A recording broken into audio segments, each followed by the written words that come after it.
Kisah pesugihan babi ngepet. Awal keinginan. Dharma adalah seorang lelaki parubaya yang tinggal di desa kecil di pinggiran hutan. Sejak kecil, ia hidup dalam kemiskinan. Warisan tanah dari orang tuanya tak cukup untuk bertani karena tanah itu kering dan gersang. Berulang kali ia mencoba bekerja sebagai buruh tani, namun hasil yang ia dapat selalu tak mencukupi untuk menghidupi istri dan anak-anaknya. Kebutuhan rumah tangga semakin menumpuk, sementara tetangga-tetangganya yang lain tampak lebih sejahtera. Tak jarang Dharma harus menahan malu saat berhutang di warung milik Pak Darsun, pemilik toko kelontong terbesar di desa. Sari, istrinya, adalah seorang wanita yang sabar, tetapi ketidakmampuannya untuk memberikan kehidupan layak kepada anak-anak mereka membuatnya semakin putus asa. Setiap malam, mereka sering duduk di teras rumah yang hanya diterangi lampu minyak, membahas nasib mereka yang tak kunjung membaik. Sari mulai mendengar bisikan dari beberapa orang di desa tentang cara cepat mendapatkan kekayaan, pesugihan. Awalnya, ia enggan percaya, tetapi keputusasaan perlahan-lahan membuat pikirannya terbuka terhadap segala kemungkinan. Suatu malam, saat Dharma tengah duduk termenung di depan rumahnya, seorang lelaki tua bernama Ki Joyo mendekatinya. Ki Joyo adalah orang yang dikenal sering bepergian ke tempat-tempat yang dianggap sakral. Dengan suara serak dan tatapan tajam, ia berkata, "Dharma, aku tahu kau sedang dalam kesulitan. Jika kau berani, aku bisa menunjukkan jalan menuju kekayaan." Dharma terkejut, tetapi ada sesuatu dalam suara Ki Joyo yang menggugah rasa penasarannya. "Apa maksudmu, Ki?" Ki Joyo tersenyum tipis. "Ada cara mendapatkan harta dengan cepat, tapi tidak tanpa pengorbanan. Kalau kau sungguh-sungguh ingin mengubah nasibmu, pergilah ke gunung di sebelah barat desa. Carilah seseorang bernama Ki Jagur. Dia bisa membantumu." Dharma ragu. Ia pernah mendengar cerita tentang Ki Jagur, seorang dukun sakti yang tinggal di gunung itu. Banyak orang yang mengatakan bahwa siapapun yang meminta bantuannya akan mendapatkan kekayaan dengan cara yang tidak biasa. Namun, Dharma juga tahu bahwa semua pesugihan memiliki harga yang harus dibayar. Tapi dalam hati kecilnya, ia bertanya, apa aku masih punya pilihan lain?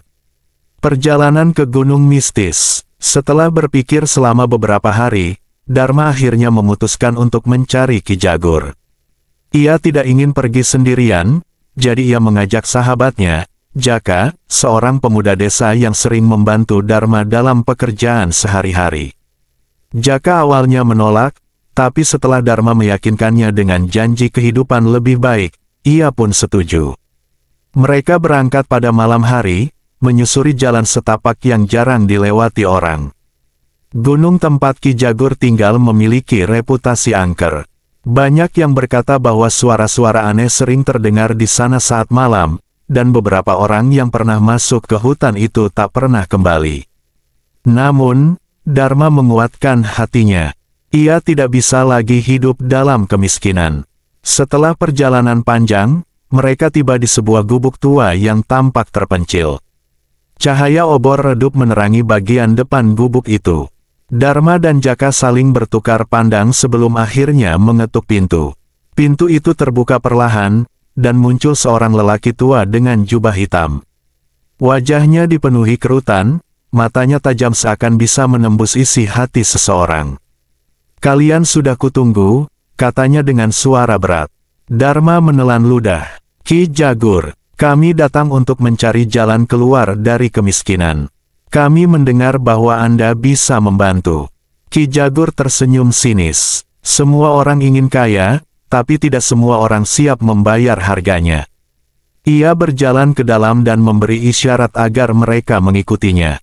Di dalam gubuk, suasana semakin mencekam. Lilin-lilin hitam menyala di sudut-sudut ruangan, dan bau dupa menyengat memenuhi udara. Ki Jagur duduk di hadapan mereka, lalu mulai berbicara dengan nada serius. "Pesugihan babi ngepet bukan permainan. Ini bukan hanya soal mengambil harta, tetapi juga soal pengorbanan. Sekali kau masuk ke dalam lingkaran ini, tidak ada jalan keluar. Dharma menatap Jaka, mencoba mencari jawaban dalam tatapan temannya. Namun, jauh di dalam hatinya, ia tahu bahwa ia telah melangkah terlalu jauh untuk mundur. Ritual terlarang. Ki Jagur mulai menjelaskan proses ritual yang harus mereka jalani. Mereka harus menyediakan sesaji berupa ayam hitam dan kemenyan untuk memanggil roh penuntun.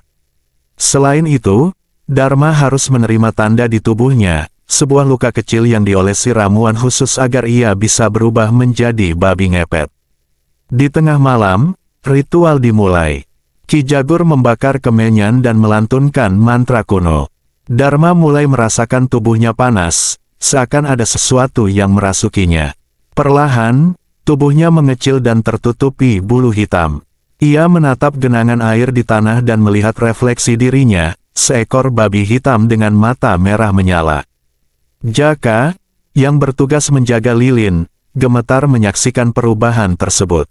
Dharma, kau benar-benar berubah. Ki Jagur memperingatkan mereka bahwa keberhasilan ritual ini tergantung pada keseimbangan antara keserakahan dan kendali diri. Jika lilin ini padam sebelum kau kembali, tubuhmu akan tetap dalam wujud babi selamanya, katanya tegas. Keberhasilan awal. Malam pertama, Dharma keluar dalam wujud babi ngepet. Dengan lincah, ia menyusup ke rumah-rumah orang kaya di desa seberang. Harta mulai berpindah ke tangannya tanpa ada yang menyadarinya. Ketika ia kembali ke gubuk, Jaka masih menjaga lilin dengan tangan gemetar. Saat pagi menjelang, Dharma kembali ke bentuk manusianya dengan tumpukan uang di dekatnya. Jaka menghela napas lega. Kita berhasil, serunya. Hari demi hari, mereka menjalankan pesugihan ini. Dharma dan Jaka mulai hidup berkecukupan. Sari pun terkejut dengan perubahan drastis ini. Namun, di balik kebahagiaan itu, ada ketakutan yang perlahan menyusup dalam hati mereka. Mereka tahu, pesugihan ini memiliki konsekuensi yang belum terlihat. Kecurigaan warga dan awal musibah.